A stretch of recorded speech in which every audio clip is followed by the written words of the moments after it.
Dubai के real estate market इस वक्त फ्री फॉल के अंदर है। इन्वेस्टर्स पैनिक कर रहे हैं। लोग निकलना चाहते हैं ना सिर्फ रियल एस्टेट से बल्कि इलाके से, लेकिन इस वक्त निकलने की कोई राह नहीं मिल रही। मामलात आगे किस तरफ जा रहे हैं, रीजनल टेंशंस जो हैं ये किस तरफ चीज़ों को लेकर जा रही हैं, और इस तमाम तर मामलात से हम as a real estate investor क्या सीख सकते हैं, ये तमाम तर चीज़ें डिस्कस करेंगे आज की इसी वीडियो के अंदर। अस्सलाम वालेकुम, this is Suhail Jafri from AJ marketing and builders. AJ marketing and builders Rawalpindi Islamabad के डिफरेंट सेक्टर्स और खास तौर पर फैसल टाउन ग्रुप के प्रोजेक्ट्स यानी Faisal town phase 1, Faisal Margalla city including B17 में प्रीमियम कंस्ट्रक्शन सर्विसेज दे रहे हैं। इसके अलावा हम 5 और 8 मरला के विलाज फैसल हिल्स के अंदर 2 साल की इंस्टॉलमेंट्स पर भी दे रहे हैं। अगर आप इंस्टॉलमेंट्स पर भी घर लेना चाहें तो हमारे दिए गए नंबर्स पर जरूर राब्ता कर सकते हैं। जनाब, मामलात इस वक्त दुबई के अंदर बहुत ज़्यादा ख़राब हैं। अगर ये कहें तो यकीनन ये एक अंडरस्टेटमेंट होगी। दुबई रियल एस्टेट के हवाले से मेरी जो ओपिनियन है वो पहले भी मैं आपके सामने इसी प्लेटफॉर्म पर रख चुका हूँ, और लास्ट टाइम जब मैंने इस पर बात की थी कि दुबई रियल एस्टेट का क्रैश इमिनेंट है तो लोगों ने तब भी बहुत नेगेटिव कमेंट्स किए थे और लोग कह रहे थे जनाब चौंके आप पाकिस्तान के अंदर बैठे हुए हैं, आपको पता नहीं है कि दुबई क्या चीज़ है, दुबई सेफ सिटी है, ऐसा है वैसा है। और ख़ास तौर पर जो एक चीज़ हमें ज़हनी तौर पर जिच करती थी वो ये कि पाकिस्तान को बैश करके दुबई को किसी सेफ हेवन के तौर के ऊपर पोर्ट्रे किया जा रहा था, जबकि मेरा रियल एस्टेट के हवाले से दुबई के बारे में एक बड़ा सिंपल सा स्टांस था, और वो ये था कि दुबई के अंदर कोई जेन्युइन डिमांड नहीं है। दुबई, हम सबको पता है कि उनकी जो इकॉनमी है वो किस तरह से चलती है, किस तरह से चीज़ें जो हैं वो उनकी होती हैं। पूरी दुनिया से जिस तरह से ब्लैक मनी है वो फ्लो इन करती है UAE के अंदर और पैसे वहाँ पर पार्क किए जाते हैं। रियल एस्टेट या कोई भी जेन्युइन बिजनेस वो हमेशा जेन्युइन डिमांड की बेसिस के ऊपर चलता है। दुबई के अंदर जेन्युइन डिमांड कोई नहीं है। मुश्किल से 1.5 करोड़ आबादी है, बीइंग वेरी जनरस, और इसमें पता नहीं कितने एक्सपैट्स हैं। इस पूरी सिचुएशन को अगर आप देखें तो आपको समझ आती है कि यार दुबई के अंदर रियल एस्टेट का केस नहीं बनता। एक बिजनेस केस होता है ना, वो यकीनन नहीं बनता। अब फिर ऑन टॉप ऑफ दैट लोग क्या कर रहे थे कि वहां पर कॉन्डोज और हाई एंड किस्म के अपार्टमेंट्स की तरफ जा रहे थे।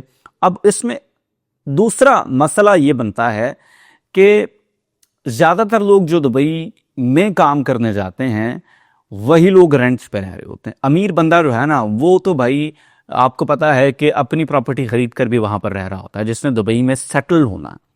और ये मोस्टली यूरोपियन साइड से लोगों का पैसा, US साइड से लोगों का पैसा और इवन UK साइड से लोगों का जो पैसा है ये वहां पर जा रहा था। और ये लोग सबसे पहले अपने लिए खुद कोई कॉन्डो, कोई हाई एंड अपार्टमेंट्स खरीद के, कोई विला खरीद के वहां पर रहते हैं।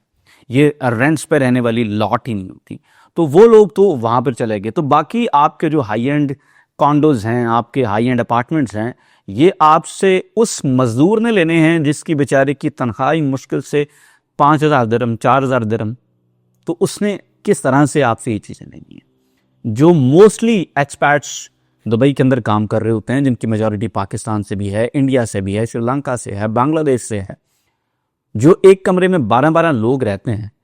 तो ये जो आप अपार्टमेंट्स वगैरह ले रहे थे ये उन्होंने रेंट पे तो नहीं लेने।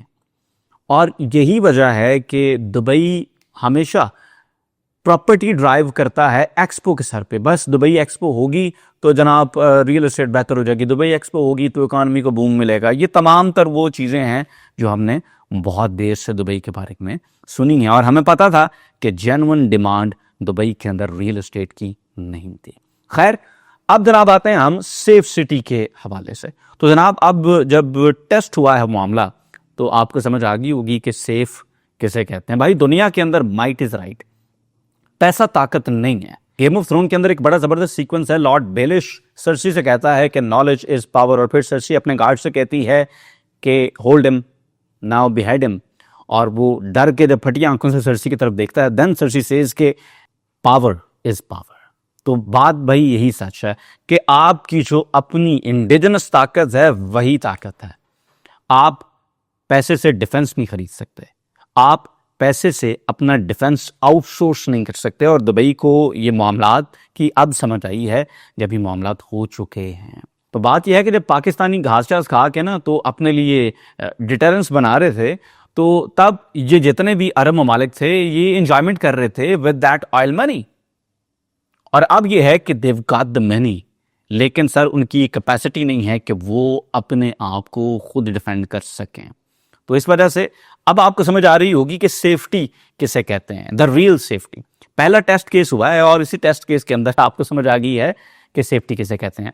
पाकिस्तान में भी जंग होती है आपके सामने, मई के अंदर हुई अल्हम्दुलिल्लाह। 10 मई को हमने इंडिया को दुनिया भर के अंदर बुरी तरह एक्सपोज किया।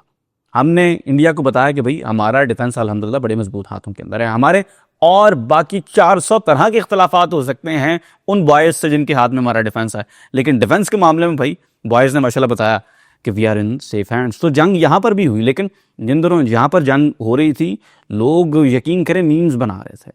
On the other hand Dubai में लोग फंस के बैठे हुए हैं, फ्लाइटें ढूंढ रहे हैं कि यार कब एयर स्पेस खुले और हम यहां से निकलें, हम यहां से निकलें। बिकॉज वो जो एक शरेड थी, वो जो एक फसाड था वो सेफ्टी का जनाब, वो अब एक दफ़ा शैटर हो गया तो ये दोबारा बनने का नहीं है, ये दोबारा बनने का नहीं है। और ये क्यों नहीं बनने का? बिकॉज एक तो इस दफ़ा ये मामला आपके सामने ये लंबा चलेगा, और उसके बाद दूसरा इशू ये भी है कि ये ईरान और इजराइल का ये इशू अगर सॉल्व हो भी जाता है ना, तो ये इस खित्ते के अंदर ना तो कोई पहला कॉन्फ्लिक्ट है और ना ही कोई आखिरी कॉन्फ्लिक्ट है। हम सबको पता है वो जो ग्रेटर इजराइल और वो तमाम तर चीज़ें हैं, तो ये चीज़ें इसी तरह से रहनी हैं। और सुबह भी अगर ये अपने डिफेंस के ऊपर फोकस करना शुरू करें तो it will take them decades कि ये किसी स्टैंडिंग के ऊपर पहुंचे। तो ये मामला जो हैं ये आगे अभी मजीद चलने हैं। ये आपको अगर लग रहा हो ना कि नहीं यार वन ऑफ इवेंट है, it's not a one of event. ये इसी तरह से चलता रहेगा। America will keep on doing the bidding for Israel. जिस तरह से आज वो ईरान के खिलाफ कर रहा है, इससे पहले इराक के खिलाफ किया था, कल किसी और के खिलाफ होगा, परसों किसी और के खिलाफ होगा। This will keep on happening. तो ये कोई वन ऑफ चीज नहीं है। बाकी बबल इवेंचुअली ये फटना था, ये आपको भी पता है, ये मुझे भी पता है। जेन्युइन डिमांड कोई नहीं है, ना कोई रहता है, ना कोई गल ना बात। Dubai is also a fake kind of city. इस पे बहुत से लोगों ने बहुत हाई एंड किस्म का कंटेंट जो है वो बना के रखा हुआ है। आपका दिल करे तो दुबई फेक सिटी सिर्फ आप यूट्यूब सर्च में डालें, आपको समझ आ जाएगी कि why it is a fake city, why it is a fake promise. तो ये तो बबल था और ये बबल इवेंचुअली फटना ही था। अब वो हमारे प्यारे भाई जो कहते हैं जी कि पाकिस्तान के अंदर लॉस होता है, ये होता है, वो होता है, भाई साहब सिंपल बात है, तकरीबन 26 करोड़ आवाम का ये मुल्क है। जेन्युइन जरूरत है यहाँ पर हाउसिंग की, इन्हें प्लॉट चाहिए।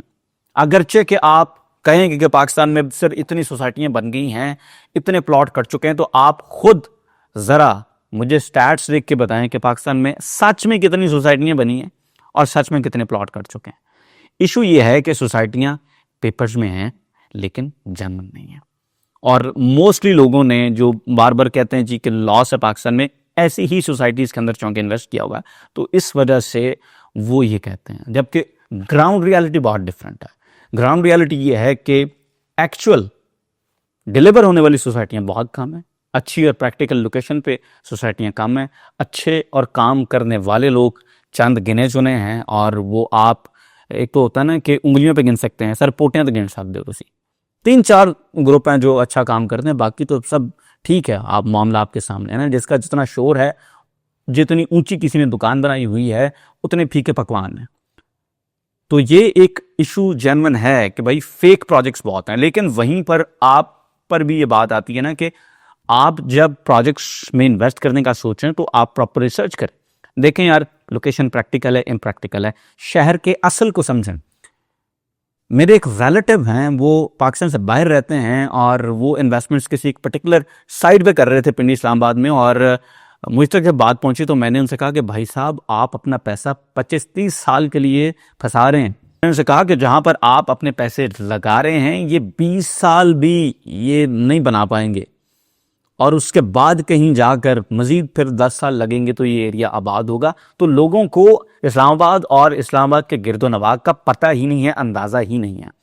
मोटे मोटे 4 लैंडमार्क्स के नाम पता होते हैं, उसी की बेसिस के ऊपर वो लगे हुए होते हैं। हालांकि ग्राउंड रियलिटी, सीडीएस सेक्टर से प्रॉक्सिमिटी, सीडीएस सेक्टर से एक्सेस, ये चीज़ों का उन्हें अंदाज़ा ही नहीं है। और याद रहे कि बेंचमार्क सीडीए है, CDA से जितना कोई करीब होगा और जितनी अच्छी डेवलपमेंट करेगा वहां पर आपको प्रॉफिट होगा। तो ये बहुत सारी चीजें हैं जिनको आपने देखना होता है। और दूसरी बात सर, जितने पैसे लोग दुबई के अंदर लगाते हैं, यकीन करें कि उसका अगर वो 25% भी पाकिस्तान के अंदर लगाएं तो they can make so much money.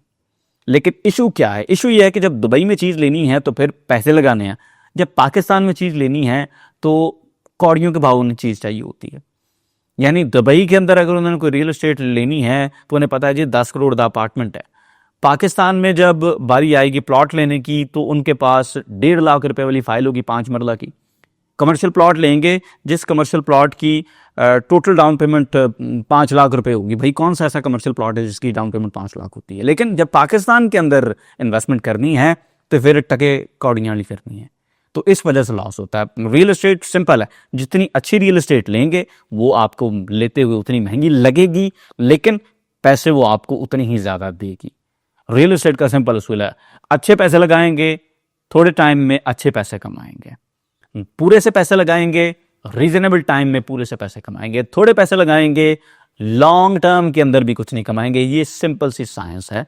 तो इसको जो लोग समझते हैं वो पाकिस्तान के अंदर रियल एस्टेट में पैसे कमा रहे हैं। पाकिस्तान के अंदर अगर आप जेन्युइन रियल एस्टेट की तरफ या फेक फाइल्स और इन चीज़ों से निकल कर, या 2 नंबर डेवलपर्स जिनकी डेवलप करने की कैपेसिटी नहीं है उनकी फाइल से निकल कर जब आप जेन्युइन रियल एस्टेट की तरफ आएंगे तो सर 25 से 26 करोड़ आवाम, इतना बड़ा मुल्क, इनको हाउसिंग की ज़रूरत है। इनको प्लॉट भी चाहिए, इनको घर भी चाहिए, इनको दुकानें भी चाहिए, इनको अपार्टमेंट भी चाहिए, इनको ऑफिसेज भी चाहिए, इनको सब कुछ चाहिए। मेरा एक बड़ा प्यारा दोस्त है, उन्होंने फैसल टाउन फेज 1 के अंदर ऑफिसेज के अंदर इन्वेस्टमेंट की और यकीन करें पहला ऑफिस उन्होंने जब परचेज करना स्टार्ट किया तो तकरीबन 35 लाख से उन्होंने परचेजिंग स्टार्ट की। 5 ऑफिसेज हैं उनके पास और जो लास्ट उन्होंने इन्वेस्टमेंट की थी 50 लाख रुपए में उन्होंने एक ऑफिस खरीदा था और इस टाइम पर उनके 5 ऑफिसेज हैं। 35,000 रुपए माहाना पे वो इस वक्त रेंट पे भी लगे हुए हैं। इसके साथ साथ 85 लाख रुपए की उनको ऑफर आती है कि यार दे दें और नहीं दें। और ये कुछ बहुत बड़े टाइम की बात नहीं कर रहा हूं मैं, ये 3-1 साल की हम बात कर रहे हैं। 3-1 साल के अंदर उन्होंने इतने पैसे ऑन पेपर भी अपने एसेट्स की वैल्यू के अंदर भी कमा लिए हैं, प्लस हर महीने सर उनको तकरीबन 2.25 लाख रुपए रेंट का आ रहा है। तो इमेजिन करें कि कितना पोटेंशियल, अगर आपको पता हो कि किस जगह पे इन्वेस्ट करना है और किस प्रोडक्ट में इन्वेस्ट करना है। फिर इसी तरह से बहुत से लोगों को मैं जानता हूं उन्होंने अपार्टमेंट्स के अंदर इन्वेस्टमेंट की हुई है। बहुत से लोग ऐसे हैं जिन्होंने खास तौर पर फैसल टाउन ग्रुप के प्रोजेक्ट्स में इन्वेस्ट करके कमर्शियल्स में इतने बड़े गेन्स लिए हैं कि इंसान का दिमाग घूम जाता है। फैसल टाउन फेज 1 के अंदर जिस बंदे ने 2.5 से 3 करोड़ में 10 मरले का कमर्शियल प्लॉट उठाया था, सर आज तकरीबन 7 से 8 साल के बाद उसका वो कमर्शियल प्लॉट 25 से 30 करोड़ रुपए कैश में जाता है।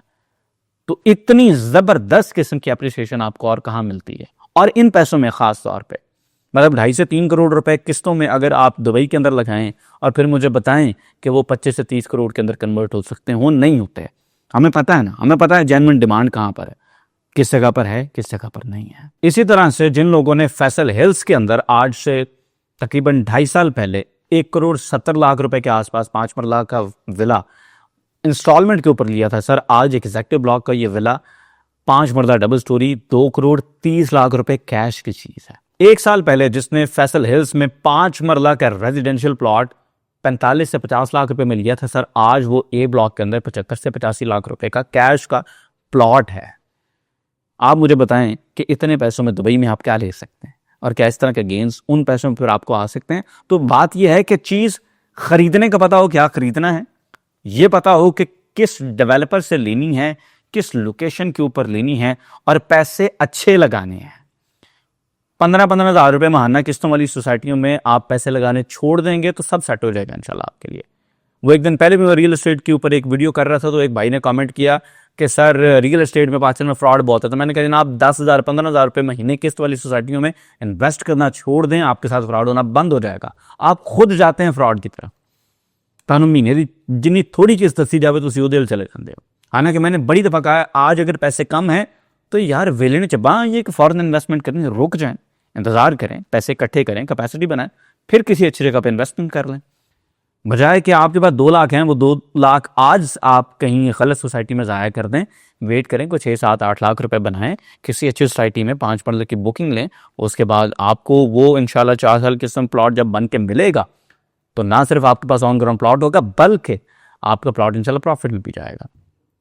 अब जनाब ये जो भाई हैं जो पाकिस्तानी भी हैं और पाकिस्तान को बैश करके दुबई की रियल एस्टेट बेच रहे थे, यहाँ आके भी ऑफ कोर्स बेचेंगे, तो भाई बात बड़ी सिंपल है, प्रॉपर्टी बेचें।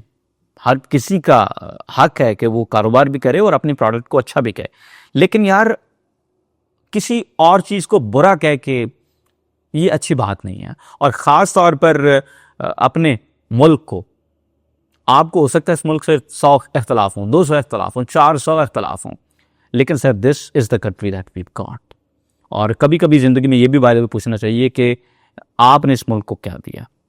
ये तो हम रोज़ पूछते रहते हैं ना कि इस मुल्क ने हमें क्या दिया, तो कभी कभी ये भी पूछें कि आपने इस मुल्क को क्या दिया है। तो जनाब पाकिस्तान को बैच करके दुबई की रियल एस्टेट बेचना ये कोई अच्छी बात नहीं है। हाँ, आप जेन्युइन वैल्यू दिखाएं लोगों को और 100 दफ़ा बेचें। कारोबार करना आपका हक है, जिस तरह से हमारा हक है। जिस तरह हम अपनी प्रोडक्ट को अच्छा कहते हैं, आप भी अपनी प्रोडक्ट को अच्छा कहें, जिस तरह हम अपने मुल्क को अच्छा कहते हैं। तो जनाब ये थी हमारी आज की वीडियो। अपना बहुत सा ख्याल रखें, इंशाल्लाह फिर मिलेंगे आपको अगली वीडियो में। अल्लाह हाफ़िज़।